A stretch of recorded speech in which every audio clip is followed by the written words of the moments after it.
अस्सलाम वालेकुम एवरीवन, कैसे हैं आप सब। आई होप आप सब बिल्कुल ठीक होंगे। तो ये है टाइम सहरी का एंड सहरी में मैं ज़्यादा कुछ लेती नहीं हूँ, सिर्फ एक स्लाइस और आज मैंने एक चाय का कप लिया था। एंड मैं आपको ये दिखा रही थी कि इतनी बड़ी प्लेट में नाहिल ने मुझे एक फायरी फिंगर दिया है। तो खैर दिस वाज़ माई सहरी, क्योंकि इतना कुछ ख़ास खाने का दिल करता नहीं है तो मैंने कहा कि यार चलो कुछ लाइट सा ही ले लेते हैं, क्योंकि फिर एक्टिविटी तो हमारी इतनी कोई ज़्यादा होती नहीं है, खाना उतना चाहिए जितनी एक्टिविटी हो। हेलो अस्सलाम वालेकुम एवरीवन, कैसे हैं आप सब। आई होप आप सब बिल्कुल ठीक होंगे। We all are doing good and fine over here and welcome back to my channel. तो ये है रमज़ान ब्लॉग नंबर 4। हाँ, मेरी रमज़ान की जो है ना वो सीरीज़ थोड़ी डिले होती जा रही थी क्योंकि सुस्ती जो है वो चढ़ती जा रही थी। तो मैंने कहा यार चलो थोड़ा तो शूट करते हैं। तो खैर सहरी आप लोगों ने देख ली, मैंने सहरी क्या की थी। अभी जो है बहुत ज़्यादा लेट हो रहा है, मैं टाइम नहीं बता रही बिकॉज यू विल जज मी।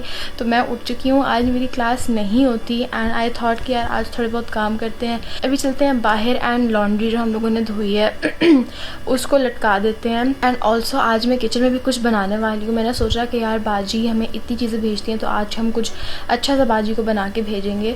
तो मैं बनाऊँगी स्पेगेटीज, उसकी रेसिपी भी शेयर करूँगी एंड ऑल्सो मैं बनाऊँगी रस मलाई। बाजी की सास को बहुत ज़्यादा पसंद है तो मैंने सोचा यार उनके लिए भी बना के भेज देते हैं। तो ये सब हम लोग करेंगे। सबसे पहले हम चलते हैं बाहर एंड कपड़े जो है वो मशीन से निकाल लेते हैं। एंड आजकल जो है धूप बहुत ज़्यादा अच्छी निकल रही है। सो थॉट कि यार ये जो गर्मी सर्दियों वाले कपड़े हैं ना, इनका मामला भी ज़रा तय कर देते हैं, बिल्कुल ख़त्म कर देते हैं।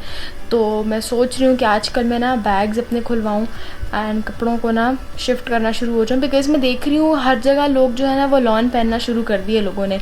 हम लोग तो अभी भी मोटे कपड़ों में घूम रहे हैं। तो यार मैं भी बैग्स निकलवा के ना खुलवा देती हूँ एंड हम लोग भी लॉन पहनते हैं, क्योंकि गर्मी अब आगे गर्मी ही आनी है। तो खैर लेट्स गो आउटसाइड। मैं आपको टेरेस का भी व्यू करा देती हूँ। तो चलते हैं। अच्छा, जो टेरेस की एंट्री है ना वो यहाँ से अंदर जाओ तो लाउंज है, तो जिससे मैं आती जाती हूँ। खैर ये रहा दरवाज़ा। ये रहे कुछ अदद जो है ना पौधे जो मेरी अम्मा ने बड़े प्यार से पाले हैं एंड ये थोड़े से जल गए। इनकी भी हम लोग ट्रिमिंग करेंगे किसी दिन बैठ के टाइम निकाल के। एंड इनका तो थोड़ा सा हम ख्याल इसलिए भी रखते हैं क्योंकि जब भी मम्मा वापस आती है ना तो मम्मा यही कहती है कि आप लोगों ने मेरे ना पौधे जो है वो जला दिए हैं। तो खैर अच्छा, तो यहाँ से आगे चलते जाओ। अब हम लोग कपड़े टांग देते हैं। ये समावे का ट्राउज़र जो है वो गीला रह गया था, अब सूख चुका होगा। तो यहाँ हम लोग अपने कपड़े हैंग करते हैं। तो हम लोगों को ना अल्हम्दुलिल्लाह से कपड़ों की कोई टेंशन नहीं होती, क्योंकि ऑटोमेटिक मशीन है, बस कपड़े डालो और वो आपको ड्राई करके भी निकाल के दे देती है। जो थोड़ी बहुत ड्राइंग होती है वो बाहर धूप में हो जाती है। तो इसके बाद मैं चली गई थी किचन में एंड जो देसी चाउमीन की रेसिपी है ना वो स्टार्ट करते हैं। तो ये जो रेसिपी मैं आपके साथ शेयर कर रही हूँ ये 500 ग्राम्स ऑफ नूडल्स के लिए है। तो अगर आप लोग थोड़े लोगों के लिए बना रहे हैं, मतलब कि 200 ग्राम्स ले रहे हैं, तो उसके लिए ना आपको थोड़ी सी ना ये इन चीज़ों को कट डाउन करना पड़ेगा। तो यहाँ पे मैंने एक बोल के अंदर डाले हैं 5 tablespoon of soya sauce, 3 tablespoon of vinegar and oyster sauce along with 3 tablespoon of chilli garlic sauce. साथ में मैंने ऐड कर दिया था half tablespoon of black pepper, 1/4 tablespoon of red chilli flakes and also half tablespoon of sugar. इसको आपने अच्छे से कर लेना है मिक्स। आज मेरे पास नहीं था chicken cube and also sesame oil. अगर आपके पास chicken cube and sesame oil available है तो आपने वो भी इस मिक्सचर में डाल देना है। अब मैंने एक पैन में गर्म कर लिया था ऑयल, उसके अंदर मैंने डाले फ्रेश चॉप गार्लिक। एंड आप लोगों ने गार्लिक पेस्ट नहीं यूज़ करना, आपने बहुत सारी जो है ना फ्रेश गार्लिक को चॉप करके डाल देना है। उसके साथ मैंने ऐड किया था ग्रीन अनियन का ना, जो अनियन वाला पार्ट होता है ना वो ऐड कर दिया था, बिकॉज इसका अरोमा बहुत अच्छा होता है। को थोड़ा सा ब्राउन करने के बाद मैंने सारी वेजिटेबल्स डाल दी थी एंड मैंने वेजिटेबल्स को अच्छे से पकाया to the point where I felt कि यार ठीक है वेजिटेबल्स जो हैं पक चुकी हैं। इसमें मैंने ना मेरे पास बॉइल्ड चिकन अवेलेबल नहीं थी तो मैंने चंक्स डाल दिए थे एंड ऑल्सो जो फ्रोजन चिकन जिसका जिक्र मैं आप लोगों से पहले कर रही थी वो भी मैंने ऐड कर दी थी। तो इसको डालने के बाद मैंने अच्छे से कर दिया था मिक्स। अलॉन्ग विद दैट मैंने ना डाल दिए थे साथ में पीस, मतलब मटर। एंड मैं जब भी ना वेजिटेबल्स को स्टर फ्राई कर रही होती हूँ तो मैं उसी टाइम उसकी सीजनिंग डाल देती हूँ, salt and white paper.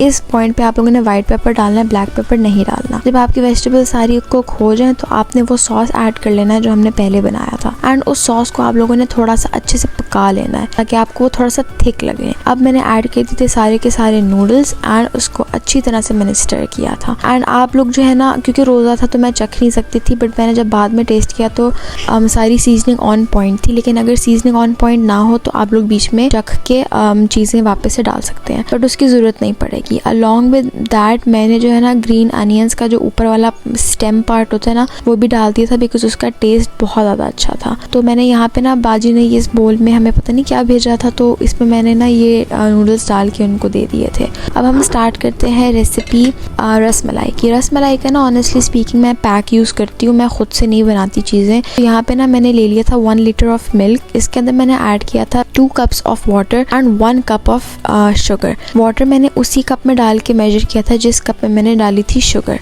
And ये डालने के बाद आपने इसको कर देना है स्टर। मैंने इसके अंदर ना खुद से ऐड की थी 2 से 3 इलायची ताकि दूध में थोड़ा सा फ्लेवर आ जाए। एंड उसको फिर मैंने रख दिया था बॉयल होने के लिए ताकि दूध जो है ना वो अच्छे से बॉयल हो जाए जब तक हम लोग बाकी के मामलात सेट करते हैं। इसके बाद मैंने ले लिया था एक बोल के अंदर मैंने डाला अंडा को मैंने बहुत अच्छे से ना फेंट लिया था।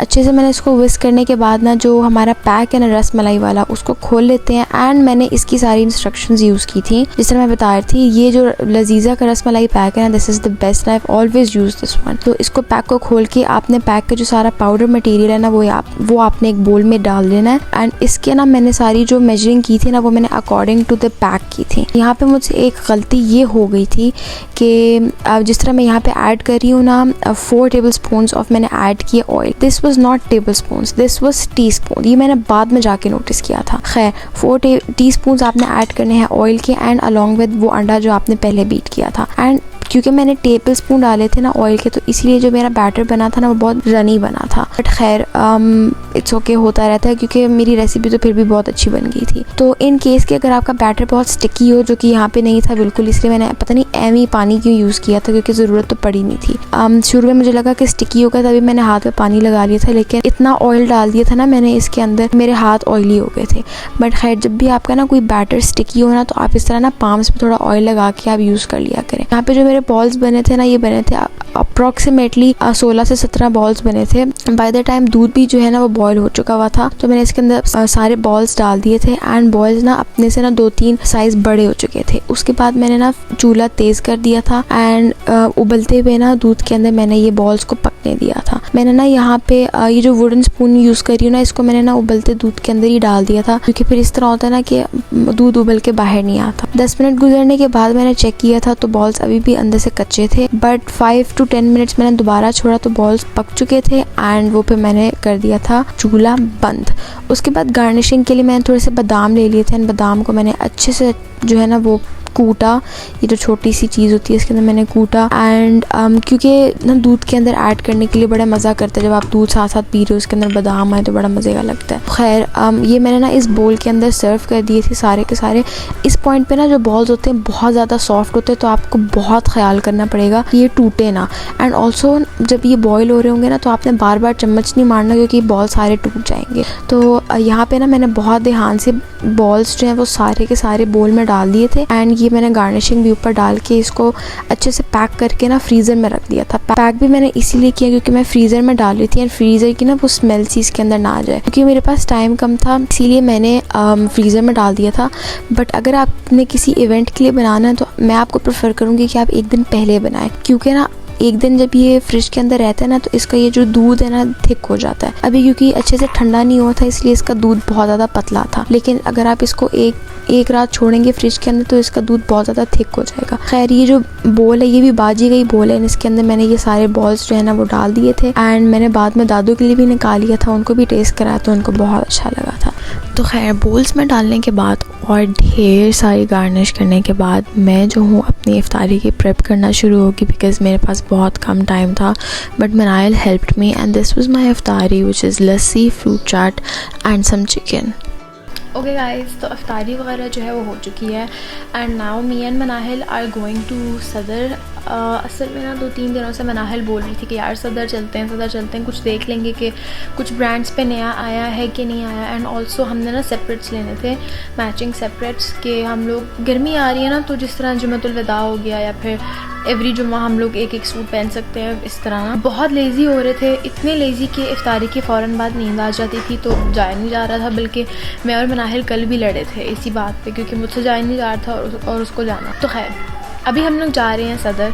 वहाँ पे जो आइटम्स देखेंगे आप लोगों के साथ भी शेयर करूँगी। प्लस ठंड जो है ना वो अभी गई नहीं है प्रॉपर्ली, इसीलिए मैंने स्वेटर पहना हुआ है, क्योंकि बाहर जो है ना वो अभी भी हल्की फुल्की सी ठंड है, इसीलिए स्वेटर पहना हुआ है। तो खैर निकलते हैं। मैं भी तैयार हो गई हूँ, मनाहिल भी तैयार हो गई है, तो चलिए। तो मुझे पिछले व्लॉग में ना काफ़ी सारे लोगों ने करेक्ट किया कि इसको शिलिंग नहीं बोलते, श्रिंक बोलते हैं, बिकॉज़ हमारे आसपास सारे लोग शिलिंग भी, टेलर भी शिलिंग ही बोलते हैं। तो वो अब आप लोगों ने मुझे करेक्ट कर दिया and thank you to everyone जिन्होंने मुझे करेक्ट किया। मुझे पता चल गया कि इसको श्रिंक बोलते हैं, शिलिंग नहीं कहते। Thank you. आज की हमारी पैसेंजर प्रिंसेस है, प्रिंसेस मनाहिल। मुखड़ा भी दिखा दें आप अपना साथ साथ। मेरा ये पोज अच्छा नहीं। Okay whatever. समाविया नहीं जा रही, समाविया घर पे है, सो रही है मैम, क्योंकि मैम की शॉपिंग तो हम करेंगे, मैम तो सोएंगी, आराम करेंगी। गाइस मेरा गला बंद है, please pray for me. Okay guys, मेरा का गला बंद है, please pray for her. Talk to you later. पहुंच के आपसे बात होती है। Bye bye. अच्छा, तो हम लोग आ गए हुए थे सदर एंड बेसिकली हम लोगों ने कोई ब्रांड्स पे नहीं जाना था और ना ही हमारे पास हिम्मत थी। बाद में हम लोगों ने बेसिकली जाना था राबी सेंटर। एंड जो सामने आपको शॉप नज़र आ रही है, this was the first shop जिसमें हम लोग गए थे। एंड हम लोगों को 1-2 यहाँ से चीज़ें पसंद आई थी। इन लोगों के रेट्स काफ़ी ज़्यादा थे एंड इसीलिए हम लोगों ने सोचा कि यार 1-2 जगह और भी देख लेंगे। लेकिन यहाँ पे ना हम लोग सेपरेट्स देख रहे थे, 1-2 पसंद आए भी थे। लेकिन ना सेपरेट्स एक ऐसी चीज़ होती है कि जब तक आप इसको ना सिलवा ना लें तो आपको अंदाज़ा नहीं होता कि किस तरह लगेगा। तो 1-2 को तो मैंने बोल दिया था कि ये तो बेडशीट लग रही है, तो मनाहिल का काफ़ी मूड ख़राब हो गया था। तो खैर यहाँ पे ना डिफरेंट प्रिंट्स थे, कुछ बहुत ज़्यादा ही बच्चों वाले थे, कुछ थोड़े से मैच्योर थे। और एंड ये जो प्रिंट था ये मुझे पर्सनली बहुत अच्छा लगा था मनाहिल के लिए। एंड इसी टाइप के जो प्रिंट्स हैं ना वो एथनिक वगैरह में भी चलते हैं। इस तरह के नहीं चलते होंगे क्योंकि थोड़े से एजड प्रिंट्स हैं। इस तरह के प्रिंट्स और उसके ऊपर जो ये कलर्स वगैरह यूज़ करते हैं थोड़े से एजड लोगों के लिए होता है। तो खैर वहाँ से निकलने के बाद हमें एक शॉप नज़र आई जिधर ना रेडीमेड कपड़े जो थे वो थे। एंड ये हमें बहुत अच्छा लगा था समाविया के लिए। ये था stitched and it was for 2500। उसके बाद हम लोग बस घूमते गए 1-2 जगह हमने और चीज़ें पसंद की। मुझे ये पिंक वाला भी बहुत ज़्यादा अच्छा लगा था, बट मनाहिल बोल रही थी कि नहीं यार इसका कलर बहुत ज़्यादा शौक है। दिस वाज द वन जो मनाहिल को बहुत ज़्यादा पसंद आया था एंड उसने कहा था कि यार मैं यही लूँगी। मैं बेसिकली वाइट बेस नहीं लेना चाह रही थी क्योंकि जिस तरह मैंने आपको अपने पिछले व्लॉग में बताया था कि मैंने जो सना सफीनाज वाला मेरा सूट है वो भी वाइट बेस के साथ है, तो खैर इसलिए मैं वो नहीं लेना चाह रही थी। तो यहाँ वहाँ से घूम के आने के बाद हम वापस से शॉप पे आ गए एंड मुझे ब्लैक एंड उसके साथ जो ब्लू प्रिंट वाला है मुझे बहुत पसंद आ गया था। आई वॉज कन्फ्यूज कि मैं कौन सा वाला लूँ। तो जो हमने शॉपिंग की है ना वो मैं आपको नेक्स्ट व्लॉग में बताऊँगी कि हमने क्या क्या लिया है। शॉपिंग एंड अभी कुछ शाहीन से 1-2 चीज़ें लेनी थी वो भी उठा ली हैं। अब चलते हैं घर क्योंकि थोड़ी सी एनर्जी डाउन हो रही है, तो लेट्स गो। घर आने के बाद थोड़ी सी भूख लग रही थी तो मैंने खाई स्ट्रॉबेरीज़ एंड एक ही के साथ मैंने चॉकलेट लगा के खाया था। एंड ऑल्सो मैंने डिनर में अपने लिए बनाया था बेसन का चीला। एंड यहीं पे मैं अपना व्लॉग एंड करूँगी। ये व्लॉग थोड़ा सा लंबा हो गया बट खैर आई होप आप लोगों ने ये व्लॉग एंजॉय किया होगा। अगर आपको मेरे व्लॉग्स अच्छे लग रहे हैं then please like share and subscribe. मैं मिलूँगी आपको अपने नेक्स्ट व्लॉग में, तब तक अपना ख्याल रखें। टेक केयर एंड अल्लाह हाफिज़।